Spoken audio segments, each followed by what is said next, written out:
Método simplex, programación lineal.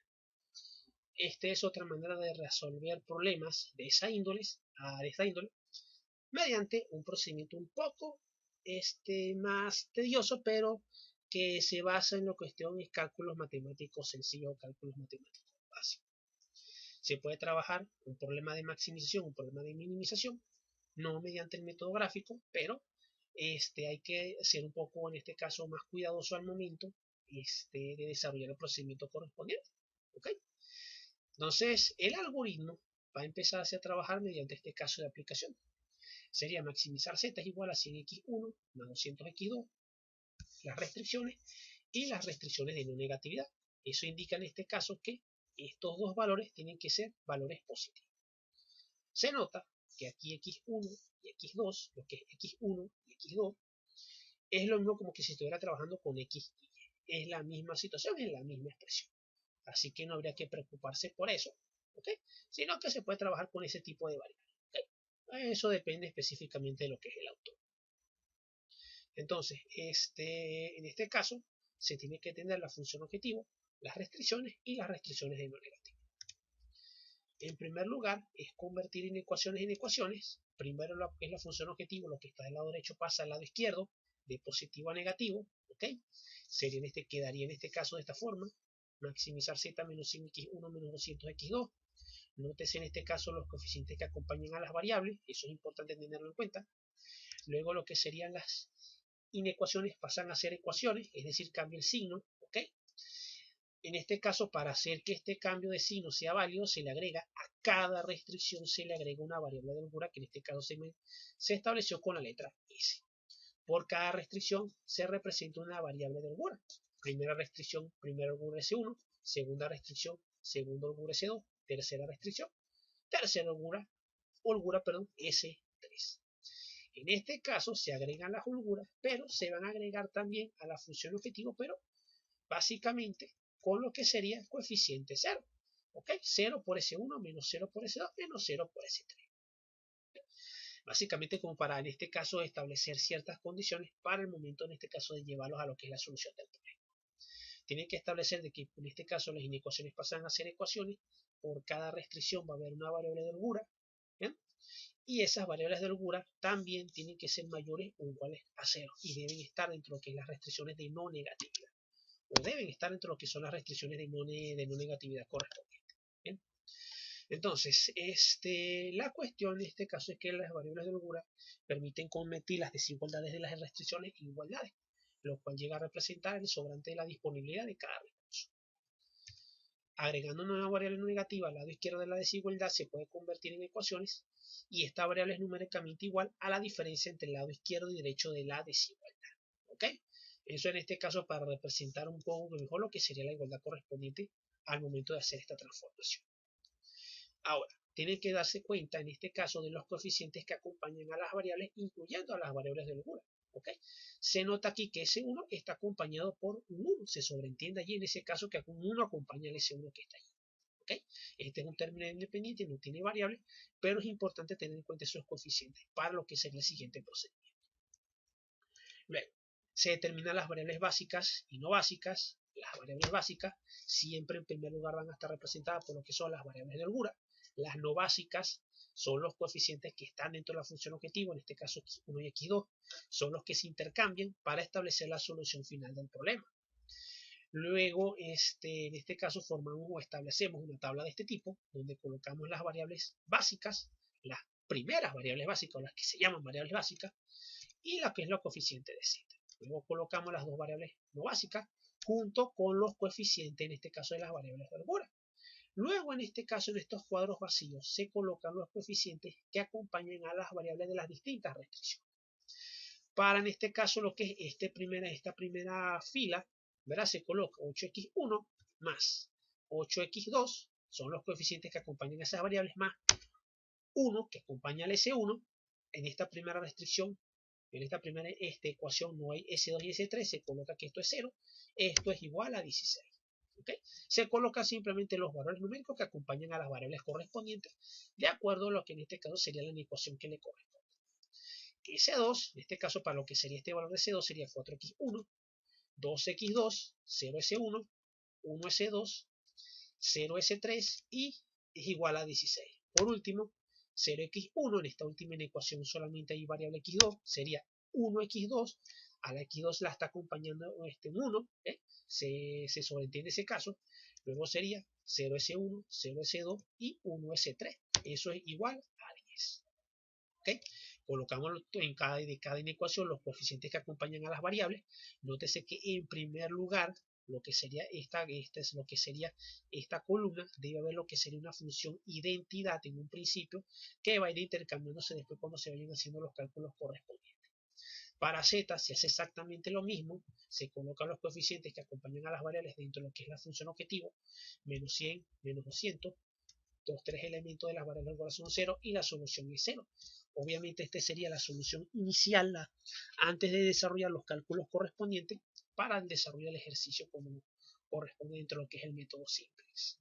Ahora, el cuarto paso es elegir la variable que entra, que es columna pivote, y el quinto paso es elegir la fila pivote, que es la variable que sale. ¿Ok? No se entendería así viendo lo de esta expresión, se entiende mejor con la explicación. Se tiene que elegir en primer lugar la variable que entra, que es columna pivote, y la variable que sale, que es la fila pivote. ¿Cómo se determina? De la siguiente manera. La variable de entrada, ¿ok? Se determina eligiendo el z más negativo. En este caso el z más negativo. A medida que se vaya desarrollando mejor esta expresión, o este caso, se tiene que ver de que aquí también van a haber valores numéricos y si son negativos, se toman en cuenta entre lo que es la representación. Pero en este caso para z se toma el valor de z más negativo, que en este caso viene siendo menos 200. ¿Sí? Ese viene siendo lo que sería la columna pivote y la columna pivote viene siendo x2, que es la variable que entra. Luego la variable que sale va a ser dividir lo que es la solución de cada fila entre la columna entre los elementos de la columna pivote que le corresponde. Por lo menos, en este caso sería 16 entre 8, es 16 entre 8, aquí sería 16 entre 8, que es igual a 2, luego 16 entre 2, que es igual a 8, y 10 entre 1, que es igual a 10.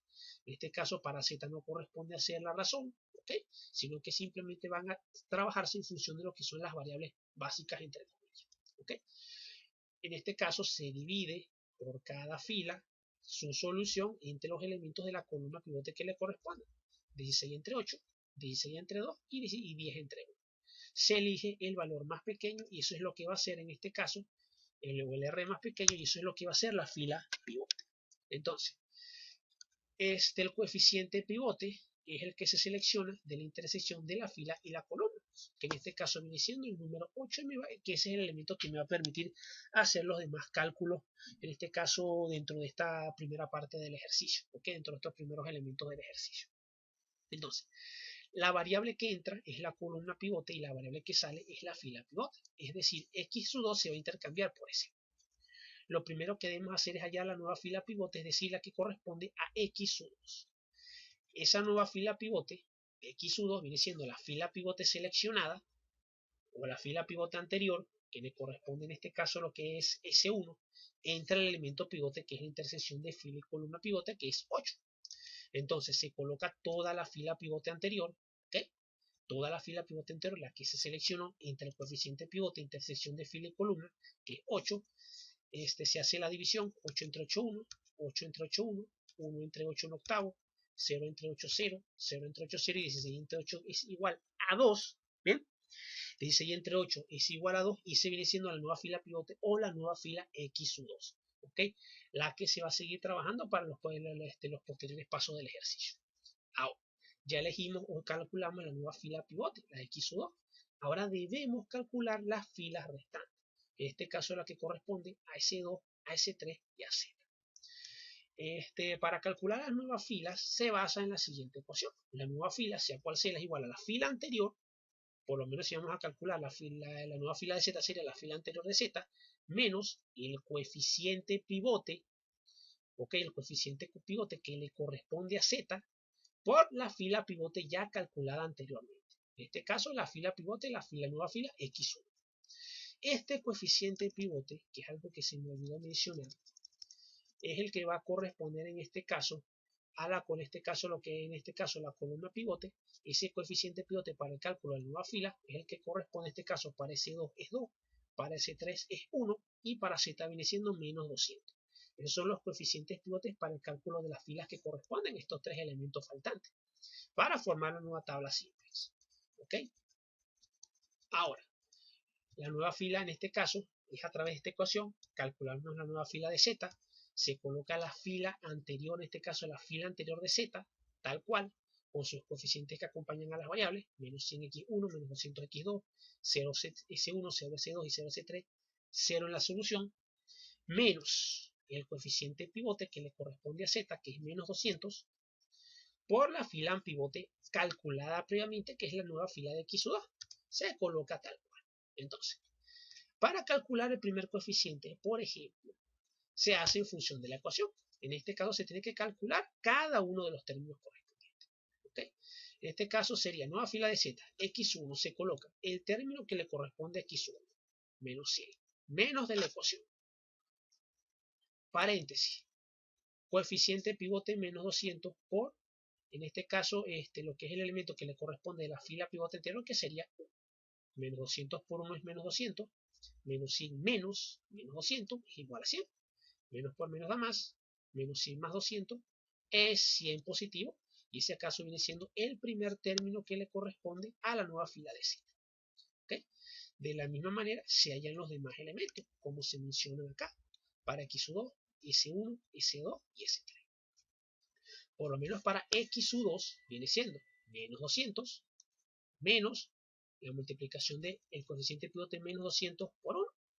Menos 200 por 1 es menos 200, menos por menos da más, menos 200 más 200 igual a 0.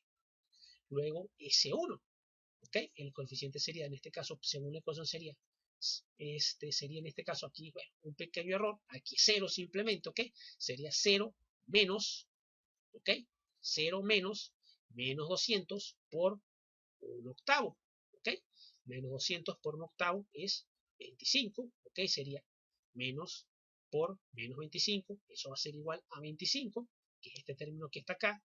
Luego, aquí son pequeños detallitos aquí no va a ser negativo, aquí 0, para ese 2 el primer coeficiente es 0, menos la multiplicación de menos 200 por 0, todo número multiplicado por 0 es 0, 0 menos 0 es 0, y por último acá sería para ese 3, viene siendo, específicamente para ese 3, viene siendo 0 menos la multiplicación de menos 200 por 0, menos 200 por 0 es 0, esto va a dar 0, y para la solución viene siendo el coeficiente en este caso de la fila anterior que es 0, menos, paréntesis, menos 200 por 2, en este caso sería menos 400, menos por menos da más, 0 más 400 es 400 y se obtiene la nueva fila de 0. ¿Okay? Para determinar el resto en este caso, lo que sería la fila en este caso de S2, se aplica exactamente el mismo procedimiento. Se va a aplicar exactamente el mismo procedimiento. ¿Okay? O se especifica el mismo procedimiento tal cual como se hizo lo que es la fila de Z. El mismo procedimiento, exactamente la misma operación. Mismo procedimiento, misma operación. ¿Ok? Por lo menos si queremos hallar X1, sería en este caso, colocamos la fila que corresponde a C2 tal cual, menos el coeficiente con el pivote que le corresponde a C2, que es 2, por la fila pivote anterior, que en este caso que es la nueva fila X1. Y se hace el mismo cálculo que corresponde en este caso a lo que se hizo con Z. ¿Bien? Que tengan claro ese cálculo que está allí. Luego en este caso, para S3 aplica el mismo procedimiento. Se coloca la fila tal cual de S3, ¿okay? Incluyendo su solución, el coeficiente pivote que le corresponde a S3 por la fila pivote anterior, que es la nueva fila X1 que se calcula al principio. ¿Bien? Luego en este caso se calculan nuevamente los coeficientes que corresponden acá a la nueva fila S3, ¿okay? Tal cual como se hizo con Z. Es un poco largo, es un poco tedioso, pero es básicamente en este caso lo que se necesita algo de práctica para poder llevar a cabo lo que es esta operación. Luego, todos los resultados que se obtuvieron desde la nueva fila pivote hasta la nueva fila se sustituyen en una nueva tabla simplex, o se van a sustituir en una nueva tabla simplex. XU2, la nueva fila de XU2, S2, la nueva fila de S2, S3, la nueva fila de S3, ¿ok? Y luego en este caso Z, la nueva fila de Z. ¿Qué se tiene que verificar acá? De que en primer lugar en Z no existan números negativos, no haya números negativos. Si existen valores negativos en Z, se tiene que repetir nuevamente el procedimiento. Es decir, elegir la columna pivote, luego la fila pivote, calcular la nueva fila pivote y luego calcular las nuevas filas. ¿Bien? Tiene que buscarse o tiene que desarrollarse el procedimiento hasta que Z no tenga ningún valor negativo. ¿Qué sucedió aquí? Bueno, solo se hizo una sola iteración, solo se realizó una iteración y en Z ya no hay valores negativos, no existen valores negativos. ¿Bien? Por lo tanto, el ejercicio queda hasta allí, porque en Z, vuelvo a repito, valores negativos. ¿Ok? En este caso, en un problema de maximización, si todos los coeficientes son mayores o iguales a 0, quiere decir que estamos en el punto óptimo y finaliza el problema. En la última matriz vemos que los costes están reducidos, no tienen ningún valor negativo, por lo tanto se verifica el valor óptimo. En pocas palabras, dentro de lo que es Z, la función objetivo, no hay valores negativos, por lo tanto esa es la solución del problema. Acá en este caso se dice que la solución del problema viene siendo Z es igual a 400, que corresponde a un valor de XU2 igual a 2. No se intercambia XU1, quiere decir que XU1 va a ser igual a 0. Eso quiere decir que si yo sustituyo este valor que está aquí, 2,